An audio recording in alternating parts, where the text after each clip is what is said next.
It was the winter of 2016 when I first realized Alaska's night sky no longer answered to us. Most outsiders imagine the North as quiet wilderness, cold air biting through layers, snow stretching endlessly, peace in its own brutal way. But that winter stripped away every illusion. Our unit was stationed on the edge of a frozen river, a remote patch of white between the forest and the world's end. A few canvas shelters flapped in the wind, generators hummed, trucks lined up in perfect military order, as if neat rows could keep the dark at day. Officially, we're conducting cold weather readiness drills. Unofficially, we were waiting for something no one wanted to name out loud. The first signs came after midnight. The aurora shimmered faint green across the horizon, a soft wavering curtain that made the ice glow. For a while, we stood there watching, thinking maybe the North was showing us mercy for once. Then the hum began, low and distant at first, like thunder caught beneath the snow. It wasn't wind, and it sure as hell wasn't a jet. The sound sank through my ribs, steady, unnatural, vibrating like metal against bone. "You hear that?" someone muttered near the perimeter. We all did. Every head tilted upward just as the first light blinked across the sky. A pinpoint of red, mechanical, too exact to be a star. It moved in sharp, jerking lines, cutting against the aurora like a scalpel through silk. Then another appeared, and another. By the third, no one was joking anymore. We'd trained for weather, not this. Command hadn't warned us about anything flying above US soil this deep in the Arctic. Yet the machines hovered there, silent and precise, their lights pulsing in measured rhythm.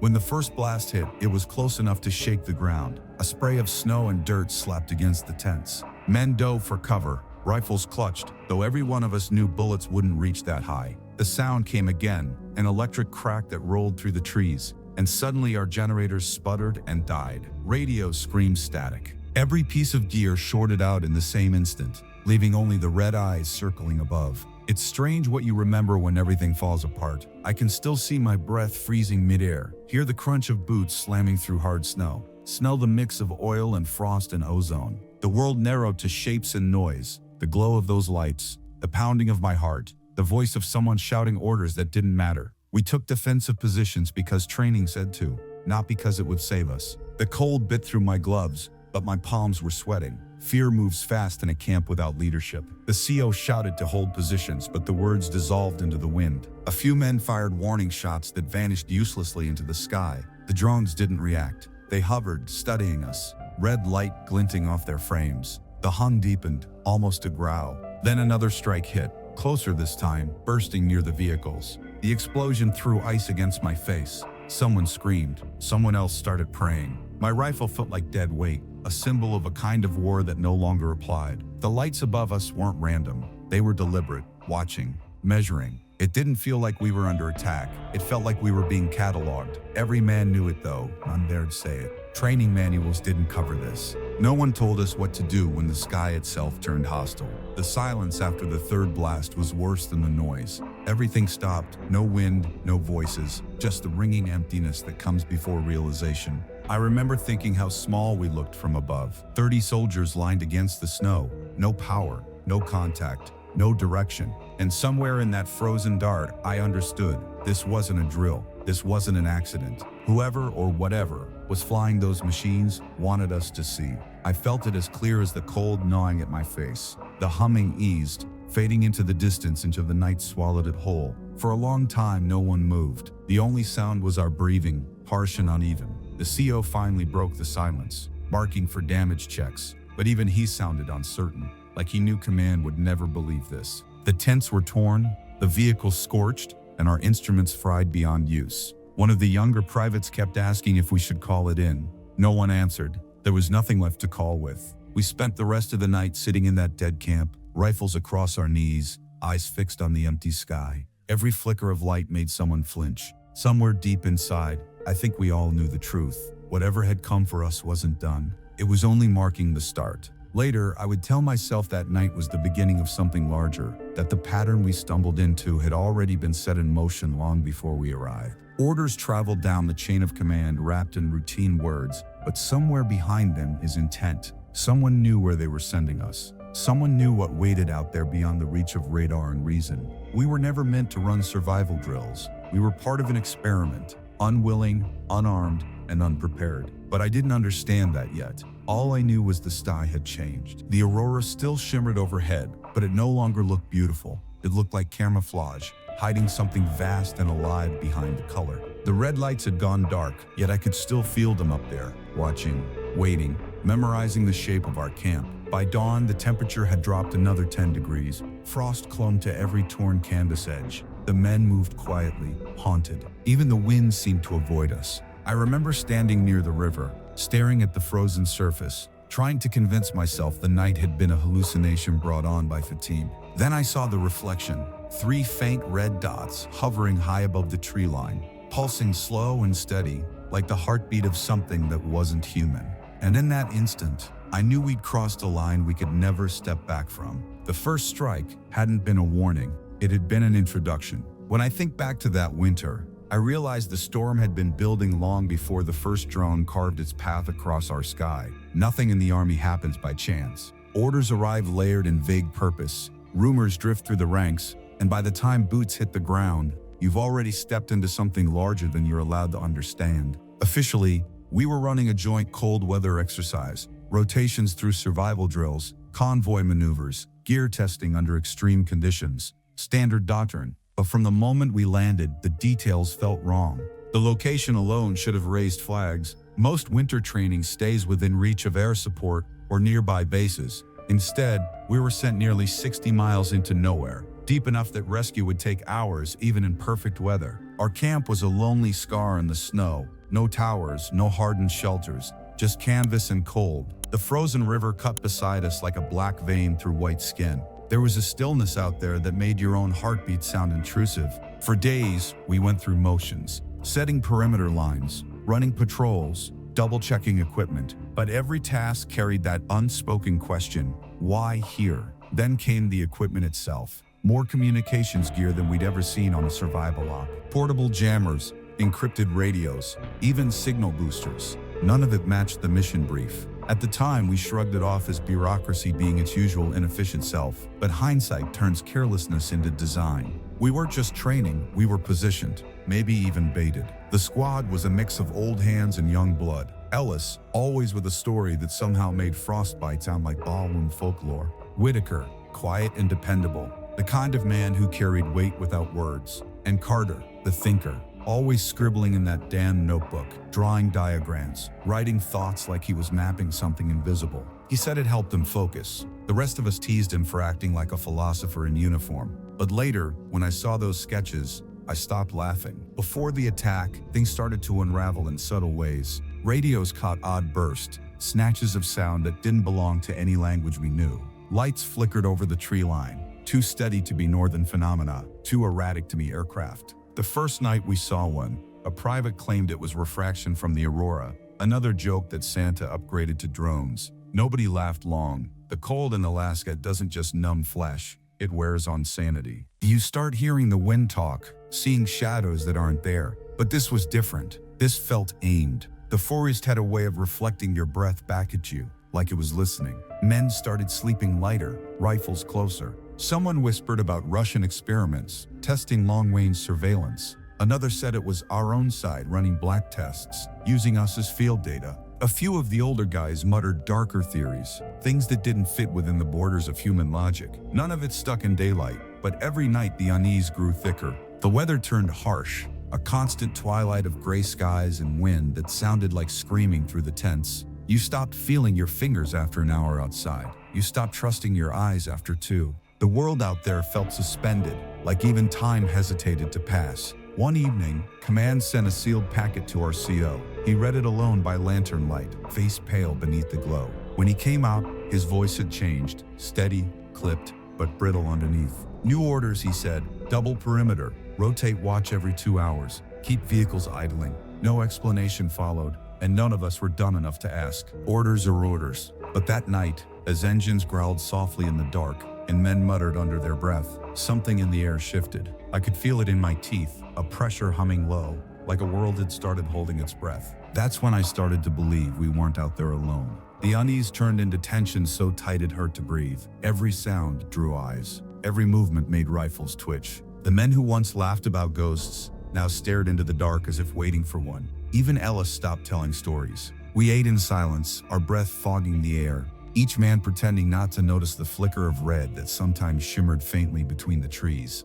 It was Carter who broke the quiet first. "They're not random," he said one night, tapping the edge of his notebook. "The signals, the lights, they follow a pattern." We leaned over his shoulder. He'd drawn triangles linked by dots, formations that looked too precise for chance. "What is this?" I asked him. He didn't look up. "Whatever's watching," he said simply. None of us answered. The CO's voice echoed from outside, cutting through the moment. "Stay sharp," he barked. "That's all you need to know." And that was it, the final warning before everything unraveled. Looking back now, I think the attack had already begun long before the first blast hit. We were being mapped, tested, cataloged. They know our perimeter, our equipment, our response times, the humming, the lights, the signals. They were probes. Every night was another calibration, and command must have known something. Maybe not the full extent, but enough to send us into a ghost zone wearing the label of a training mission. That realization crawls under my skin even now. We thought we were soldiers, prepared for anything, but there's no training manual for being prey. On the final evening before the sky broke open, the cold was unbearable, the wind slicing like glass. Even the generators seemed to groan under it. I remember standing by the fuel drums, watching the horizon fade into nothing. There was no sound, no birds, no distant engines, not even the creak of trees, just quiet. Then, faint and deliberate, the hum began again. It wasn't loud this time, just enough to remind us that something was still out there. Whitaker met my eyes from across the camp, and in that look we both understood. Whatever had found us wasn't gone. It was waiting for nightfall. And when darkness came, it would come with it. That's how the stage was set, the pieces arranged in perfect silence before the storm. We just didn't know the sky itself would be the first thing to turn against us. The first red light above the camp was enough to freeze every man where he stood. But what followed broke the illusion of control completely. At first I thought there were only 2 or 3, scouts maybe, testing us. But then the sky filled with them. Dozens of red points moving in synchronized lines, sharp as needles, circling tighter over our camp until it felt like the stars themselves had turned hostile. They weren't flying like any drone I'd seen in service.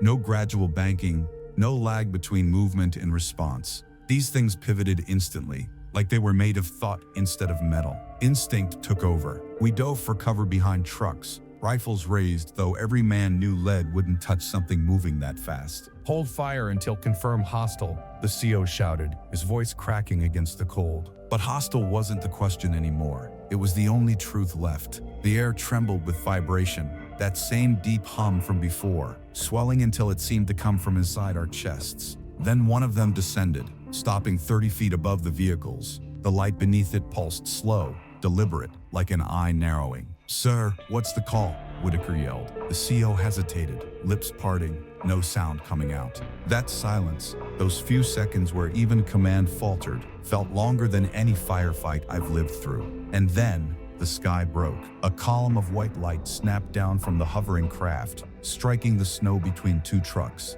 The explosion was small but violent, flinging ice and debris into the air. The nearest vehicle's engine died instantly, smoke curling from the hood. The blast didn't feel random. It was targeted, surgical. "They're hitting equipment," someone shouted. "Move!" The camp erupted into chaos. Men scattered, some firing into the air, others diving for the perimeter. Tracers lit the darkness, streaks of orange tearing upward before vanishing into nothing. The drones responded by splitting formation, weaving between the lines of fire like they could read our intent. Each one darted away a second before a bullet could reach it, as if it already knew where the shot would go. Then came the second blast, hitting the generator shack dead center. The hum of the camp died, plunging everything into blackness. The only light left was the flickering red glow from above. I remember falling into the snow, ears ringing, eyes watering from the brightness. My fingers trembled as I fumbled with my rifle, even though I knew it was useless. Around me, men were shouting, but their voices were muffled under the sound, the steady, rhythmic pulse of something mechanical and alive. "Fall back! Get low!" the CO yelled, but the wind carried his command away. We regrouped near the tree line, forming a rough line, hearts pounding, breath fogging in the freezing air. Ellis crouched beside me, teeth chattering, eyes wide with disbelief. "They're playing with us," he muttered. I wanted to argue, but I couldn't. He was right. Every blast was measured, precise. They weren't trying to kill us. They were dissecting the camp, piece by piece. Within minutes, every vehicle was disabled, the comms equipment fried, and our fallback supplies buried under snow. The red light circled lazily, confident. Then one dropped lower, gliding toward the trees. For a heartbeat, I thought it was retreating. Then it fired. The ground exploded a few feet from us, flinging Ellis backward. I dove behind a tree, the bark splintering as shrapnel tore through the air. "Move into the woods," the CO shouted. We grabbed what we could, rifles, a few ammo tins, one med kit, and sprinted. The hum followed us,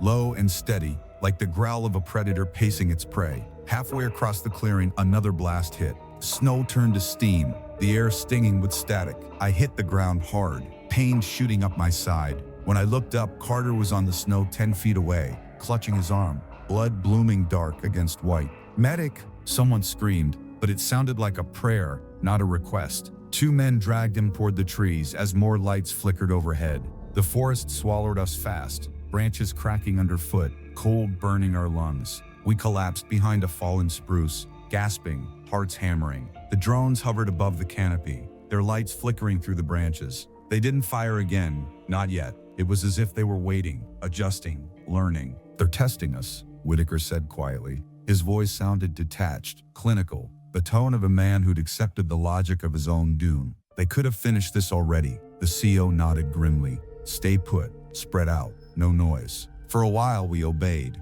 The forest was silent except for Carter's ragged breathing and the occasional groan of shifting ice. Every few minutes, one of the lights would dip closer, brushing the treetops before vanishing. Each time it did, men froze, waiting for another blast that didn't come. The air felt electric, charged with invisible static. My hand ached from gripping the rifle too long. Ellis leaned close again, whispering so soft I almost didn't catch it. "We were never supposed to leave here, were we?" I didn't answer, because deep down, I fear he was right. The next strike came without warning. A burst of white tore through the trees, igniting branches, showering sparks across the snow.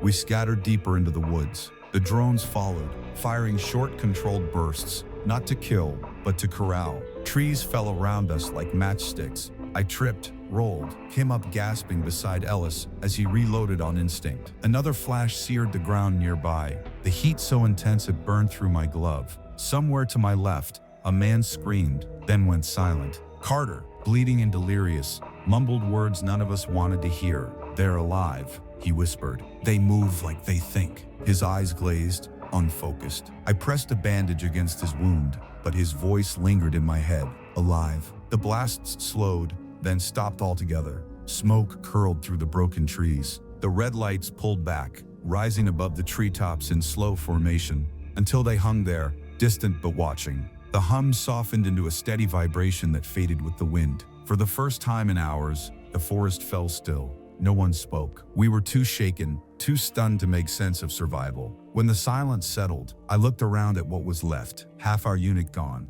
the rest scattered and bleeding, the camp obliterated behind us. But what haunted me most wasn't the destruction. It was the restraint. They could have killed us all. They didn't. Whatever those things were, they'd chosen to stop. And that choice was the most terrifying thing of all. When dawn finally crept across the treetops, the silence that settled over us didn't feel like peace. It felt like something watching to see what we'd do next. We moved cautiously through the wreckage of our camp, rifles drawn, boats crunching through ash-stained snow. The cold bit deeper than before, sharp enough to sting through layers. Every step felt wrong, too loud, too human. The camp wasn't destroyed, it was erased. Tents shredded and blackened, trucks reduced to frozen husks with their hoods peeled open like tin. The generator shack had been vaporized, nothing left but twisted metal and faintly smoking snow. Even the air smelled strange, like ozone and burnt wire mixed with something chemical, something sterile. I remember thinking it looked less like a battlefield and more like an autopsy site. The precision was surgical, each blast exact, deliberate. Someone whispered that it looked planned, like whoever or whatever hit us knew exactly what to take apart. They were right. We found the first body near the fuel drums, frozen mid-step, eyes wide, untouched by flame but drained of color, as if the heat had taken the life without leaving a mark. We counted quietly, each number a blow to the chest. 12 gone outright, more missing. Carter was still alive but pale, arm bandaged, shivering from blood loss. His notebook was gone. Whitaker and I dug through debris until his boots struck something half buried near the riverbank, a sliver of metal catching faint light. He bent down, brushed the snow away, and froze. It wasn't debris. It was too clean. The piece was curved, polished black like glass, with delicate lines etched across its surface that pulsed faint red in the morning light. It felt wrong, even looking at it. The CO knelt beside him, taking it with gloved hands. "Drone scrap," he said, voice flat, but none of us believed it. The thing was unmarked, smooth as if it had been poured rather than built. No welds, no rivets, no seams. Just a perfect crescent humming faintly, like it was alive. Ellis backed away, muttering under his breath. Carter lifted his head weakly, eyes catching the glow. "That's not from us," he rasped. "Not from them either." The CO snapped his gaze toward him. "You mean foreign?" But Carter just looked away, as if words had already failed. We carried the shard back to what was left of the supply crates, setting it down in the snow. None of us wanted to touch it again. The faint vibration from it made the ground tremble just slightly underfoot. I could feel it in my teeth. Whitaker watched it for a long while, his breath visible in the air. "If they wanted us gone, we'd be gone," he said quietly. "They're studying us, and this is part of it." The CO didn't respond. He just stared at the shard like it might answer for him. We tried to rebuild some semblance of order as daylight stretched thin and cold over the valley. The survivors dragged together what gear still worked, patching holes in packs, checking rifles. Nothing electronic survived. Radios, comms, even our watches, all dead. The CO sent 2 men upriver to search for signal or rescue, though we knew neither would come. Hours passed before they returned, faces pale, eyes wide, and they weren't alone. A man walked between them, older, gaunt, bundled in mismatched layers, beard crusted with frost. His eyes darted around like an animal's, wary, alert. He wasn't military. The CO stepped forward, hand resting on his sidearm. "Identify yourself," he ordered. The stranger didn't answer right away. His gaze landed on the shard, and something in his expression changed. Fear, recognition, maybe both. "You shouldn't have stayed," he said finally, his voice raw from disuse. "They don't want you here." The words hit harder than any blast. Ellis scoffed nervously, but no one laughed. "Who's they?" I asked. The man looked at me like I'd asked what sky was. "Not Russians," he said. "Not anyone you can call by name. You woke them up." We exchanged glances, the kind soldiers use when reality starts bending. The CO demanded answers, but the man only spoke in fragments. Something about a survey team years ago, something about lights that never stopped watching. He said the others from his crew vanished one by one until he stopped sleeping in one place long enough to be found. "If you fight, they punish," he said. "If you run, they follow. The only way to live is to leave." His eyes flicked again to the shard, and his voice dropped to a whisper. "You touched it. That's enough." The CO turned away, muttering about delusion, but I could see uncertainty in his face. Even disbelief has a limit, and this man had the look of someone who'd seen worse. We gave him water, something to eat, and let him sit near the fireless remains of our generator shack. He refused to go near the shard, keeping his back turned to it like it might see him. As night fell, the hum returned, not from above but from within the forest. A faint vibration that built into resonance, vibrating through the ground, up our boots, into our bones. "Positions," the CO barked, but we were already scrambling, eyes darting toward the dark between the trees. The red lights came next, flickering through the branches like blood through veins. They moved lower this time, weaving between trunks with unnatural precision. The first blast didn't hit us. It hit the snow at our feet, controlled, warning. The nest tore through the base of a nearby tree, sending splinters into the air. They weren't trying to kill, they were pushing us, hurting. We fell back deeper into the woods, Carter slung between Ellis and me, his breathing ragged. The hum rose around us like music played backward, mechanical and alive. When we stumbled into a clearing, the ground beneath our boots vibrated faintly, and there it was, a structure, half buried in the snow. A pillar, maybe 6 feet tall, made of the same black material as the shard, smooth and perfect, lines pulsing red along its surface. The air around it shimmered faintly, like heat mirage, though the temperature was below freezing. Ellis cursed under his breath. "What the hell is that?" The CO moved closer, weapon drawn, though we all knew it wouldn't help. Whitaker whispered, "This is why we're here." And he was right. Whatever command had told us about training or testing, this was the truth buried beneath it. We hadn't stumbled into an attack. We'd been sent to find this. The shard back at camp began to glow brighter, its pulse syncing with the rhythm of the pillar. Carter stirred on the ground, eyes half open. "Not ours," he murmured again. "Not theirs." His words trembled in the frozen air. The realization hit me hard. These weren't drones. They weren't foreign. They were something else entirely. The night pressed in around us, the hum vibrating deep enough to feel like it came from the earth itself. The machines in the sky weren't attacking, they were guarding. The obelisk wasn't debris, it was a signal, maybe even a command post. And as we stared at it glowing there in the dark, we finally understood. We were no longer soldiers in an exercise. We were trespassers in someone else's war. The ridge was supposed to save us, or at least that's what the CO told us as the first gray light touched the snow. South, over the ridge, he said. We move before they come back. There was no confidence left in his voice, only momentum. The military habit of acting even when every part of you knows it won't matter. We packed what was left, a few rifles that still worked, a handful of ammo, some rations sealed in frost. Carter drifted in and out of consciousness, his breath shallow, skin gray. Ellis and I took turns carrying his stretcher, the weight more than physical. The shard we'd recovered from the camp was sealed in a pack none of us wanted to touch. Every time the wind shifted, I swore I heard it hum. The stranger, the drifter who had found us, walked at the rear, his face hidden behind his hood, muttering to himself, as if speaking to something we couldn't see. We started up the ridge before sunrise, snow waist-deep, air sharp enough to slice. Every step sank like a question into the frozen crust. The world was silent except for our breathing and the faint crunch beneath our boots. Halfway up, the hum returned, not faint this time, strong, alive, pulsing through the ground like a heartbeat that wasn't ours. The men froze as one. The CO raised a hand for silence, but it was pointless. We could all feel it, a vibration in the chest, a sound that didn't come through the ears but straight through the bones. Then it shifted pitch, higher, sharper, and the first red light appeared over the ridge. Another followed, then 5 more. They weren't scanning anymore. They were waiting. Keep moving, the CO yelled, but his words were swallowed by wind. The drones descended lower than ever before, no longer content to watch from above. Their red beams flickered across the snow, painting us in their glow. Open fire, someone shouted, and suddenly rifles barked into the storm.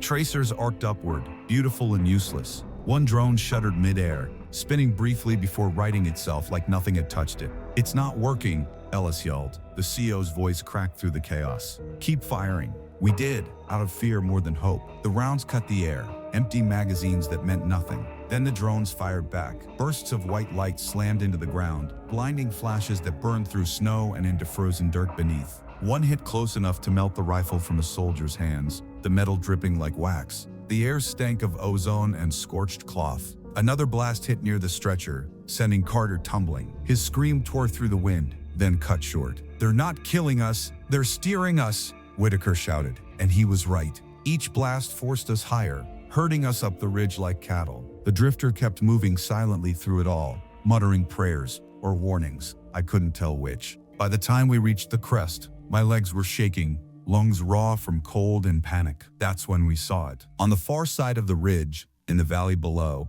another obelisk stood, larger than the one in the clearing, tall as a building, its black surface gleaming through the mist. Lines of red light pulsed along its sides in perfect rhythm with the hum that filled the air. The shard in our pack began to vibrate violently. The man carrying it dropped the back with a curse, backing away as it rolled onto the snow. It glowed brighter, faster, until every drone froze mid-air. The humming stopped. For a moment, even the wind died. Then the drones moved as one, circling the obelisk like planets orbiting a star. The red light on the structure intensified, washing the valley in blood-colored glow. Ellis whispered, "If that's the command, we're already dead." The CO raised his rifle anyway, voice raw. "Fire." We obeyed. The bullets sparked against the black surface, useless, falling like pebbles. The obelisk answered with sound, not a roar, but a vibration so deep it shook the ridge beneath our feet. The snow fractured, splitting in geometric lines that mirrored the red markings on the structure.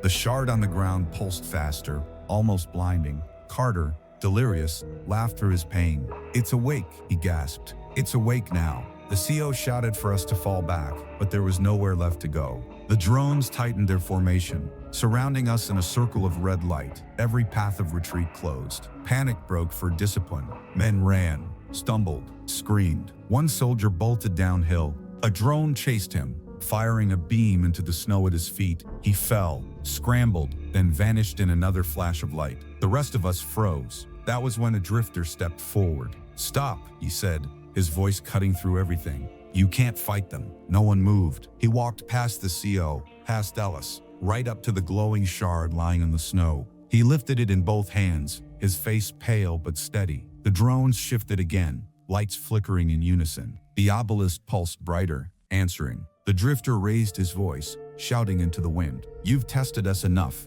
Take it back and leave. For a heartbeat, the world held still. Then the shard dissolved, literally disintegrated into a cloud of dust that shimmered and vanished. The obelisk flashed once, a flare of red so intense it lit the sky. A thunderous crack tore through the valley, and then silence. The hum was gone. The lights were gone. The sky was empty again. The obelisk remained cold and black, its glow extinguished. The drifter stood trembling, whispering, "It's done. For now." We stood there in disbelief, breath fogging, rifles limp in our hands. The CO was the first to speak. "Move," he said hoarsely, before they changed their minds. None of us argued. We gathered what little strength remained, lifted Carter, and began the long descent from the ridge. Not one of us looked back. Some truths are too heavy to face twice. The march away from that ridge felt endless, each step heavy with the kind of silence that follows catastrophe.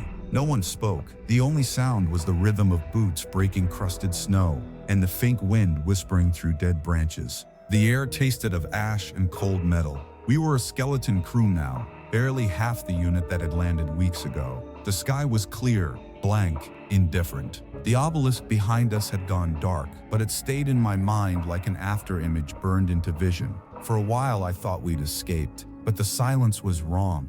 It was too deliberate, like the world itself was holding its breath. Carter didn't last the night. He'd stopped responding hours earlier, his breath turning shallow, his face waxed pale under the blow of the snow. We carried him as far as we could, until he exhaled one last shudder of air and went still. The CO crouched beside him, eyes hard but hollow. There was no time for grief, not even words. We wrapped him in a tarp and covered him beneath a drift. It felt cruel to leave him there, but the cold had already claimed him, and the living had to keep moving. Leaving a man behind in any form violates every oath we take, but Alaska had rewritten all rules. Out here, survival was the only law left. Ellis didn't say much after that. His usual sarcasm had dried up somewhere between exhaustion and disbelief. He walked beside me, eyes vacant, lips occasionally moving without sound. Whitaker led point, rifle slung but ready, scanning the horizon with the stillness of a man who no longer believed in rescue. The drifter kept near the rear, always glancing over his shoulder,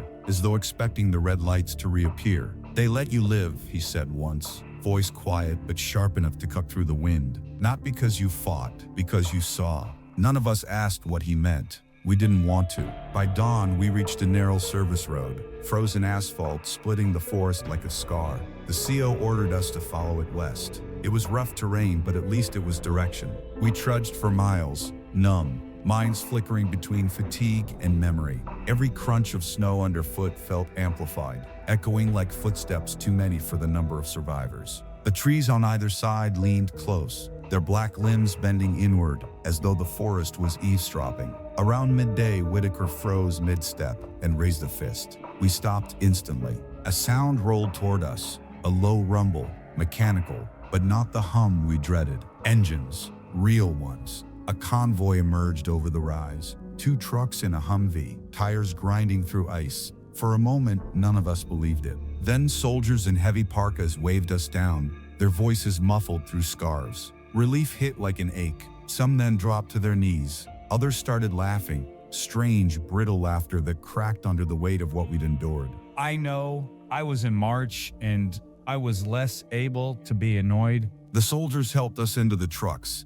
handing out canteens and blankets. They didn't ask questions, not yet. They just counted heads, their eyes flicking uneasily over how few we were. The ride back to base passed in numb blur. The sky turned gray again, and the wind picked up, howling against the metal walls of the transport. I remember glancing at the drifter. He wasn't looking out the window like the rest of us. He was staring at the floor, whispering something I couldn't hear. When the convoy rolled through the perimeter gates, it felt like crossing from nightmare into routine. But the feeling didn't last. We were separated immediately, medics pulling the wounded aside, officers directing the rest toward processing tents. They took our rifles, our packs, even our uniforms. We were given new ones, sterile and unmarked. Then came the debrief. I was led into a small windowless room, bare table, 2 chairs, bright overhead light that burned after hours in the cold. The man waiting inside wasn't in uniform, civilian clothes, plain face, no insignia. He didn't introduce himself. He just gestured for me to sit and opened a folder. The questions started soft. Times, locations, weather. Then they sharpened. What did the objects look like? How many drones? What kind of firepower? Did you recover any materials? When I mentioned the shard, his eyes narrowed. Though his face stayed neutral, he didn't write it down. He didn't ask to see it. He just moved on, repeating earlier questions as if testing my answers for consistency. The session lasted hours. When it was over, he handed me a typed report. 1 page of vague, sanitized language. Unidentified hostile aerial engagement during cold weather training. Classified incident. No further dissemination authorized. I was told to sign it. I did. We all did. The official story was already written, carved into the bureaucracy like gospel. It named the drones but not their behavior, acknowledged casualties but not the obelisk. It wrapped the impossible into words small enough to fit inside a filing cabinet. You are not to discuss this, the officer said, voice steady but final. Not with family, not with peers, not with anyone. Understood? I nodded. What else could I do? As I left, I passed Ellis in the hall, pale, eyes hollow, jaw tight. They don't want the truth, he muttered. They want it buried, and they succeeded. Within a week, new drills began, new units rotated in, the old base rhythm restored like nothing had happened. But for those of us who survived Alaska, normal had dissolved in that frozen valley. At night, I'd wake to phantom sounds, the low hum in my chest, the memory of red light flickering behind closed eyes. Whitaker stared at the tree line every morning, silent and alert. Ellis started drinking, his laughter now sharp and forced. We didn't talk about it because we didn't have to. The silence between us was enough. The drifter didn't stay. When the trucks brought us back, he slipped away before the gates closed, vanishing into the forest. No one stalked him. Maybe no one could. Sometimes I think he wasn't running from something, he was going back to it. And part of me understood, because even among walls and floodlights, I could still feel it watching from somewhere north. Alaska didn't let you go. It just waited for the next time you looked up. Years have passed since that night in Alaska, but time hasn't softened it. It's only sharpened the edges. The Army filed the reports, sealed the evidence, rewrote the story into something manageable. But memories don't fade just because someone stamps them classified. They fester. They whisper in quiet hours when the world's asleep. Most people think of Alaska as wilderness, mountains, rivers, snow. But to me, it's a wound carved into the earth, still bleeding light. The official line says we were attacked by an unidentified hostile force. End of story. No mention of the obelisks. No mention of the hum that crawled through bone and mind alike. But I remember every second. I remember Carter whispering, "They're alive," before his voice broke. I remember Ellis trembling as red lights pulsed across the sky like a heartbeat. I remember Whitaker staring into the forest long after we returned, his face pale in the floodlights. The system moved on, but we never did. You can't move on from something that rewrote your understanding of what's real. The weeks that followed our return blurred together. Therapy sessions, evaluations, more paperwork than I thought could exist. The same questions again and again, phrased to guide us toward the right kind of denial. Could it have been atmospheric interference, experimental tech, fatigue perhaps? They wanted our answers to fit their framework. The truth didn't. After my final debrief, I was called into another room, different officer this time, plain clothes, cold eyes. He didn't ask, he ordered. You will not discuss Alaska, not in letters, not on leave, not with anyone. If asked, you repeat the approved statement. Understood? His tone left no room for defiance. I nodded, because saying no wouldn't have changed anything.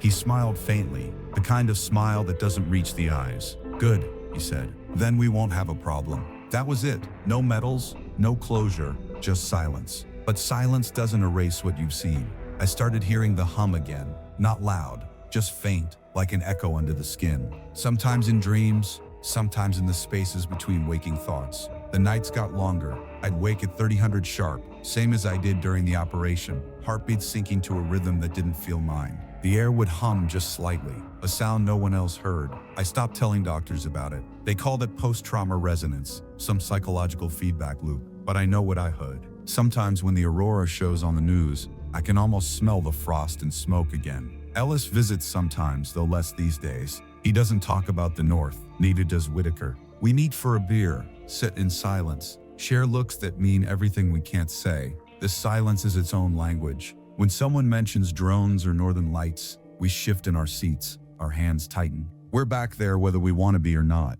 Others cope differently. Some buried themselves in new deployments. Some vanished into civilian life. A few didn't make it. Suicide or accidents that never made the papers. I get it. Once you've seen something that defies explanation, it leaves a shadow. It clings. The army thinks sealing files erases danger, but they don't understand. You can't bury what isn't human. You can only delay it. The drifter's words still echo in my head. They let you live because you saw. At first I thought it meant mercy. Now I'm not so sure.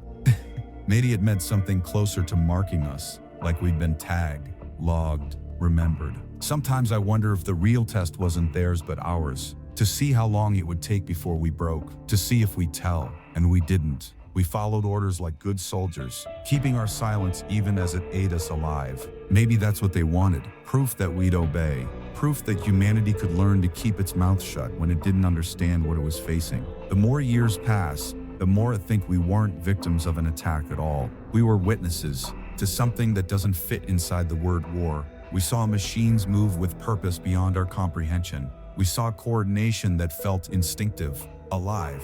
And when I look at modern headlines, new prototypes, autonomous systems, drone AI, I feel cold all over. The way they move now, the way they learn, it's too familiar, too close. Like something left its blueprint behind. Maybe we didn't just stumble onto an intelligence that wasn't ours. Maybe we brought it back with us, hidden in some frequency, some machine code buried inside our systems. That's the thought that keeps me awake. The idea that Alaska wasn't the end of the story. It was the start. When wind scrapes across my windows at night, it sometimes carries that same low hum. My lights flicker. My chest tightens with that old vibration. It passes, but it never really leaves. Some nights I step outside, look up at the sky, and wait. I tell myself I'm looking for stars, but I'm really watching for red lights that shouldn't be there, because I know what happens when they return. It won't be an invasion, it'll be continuation.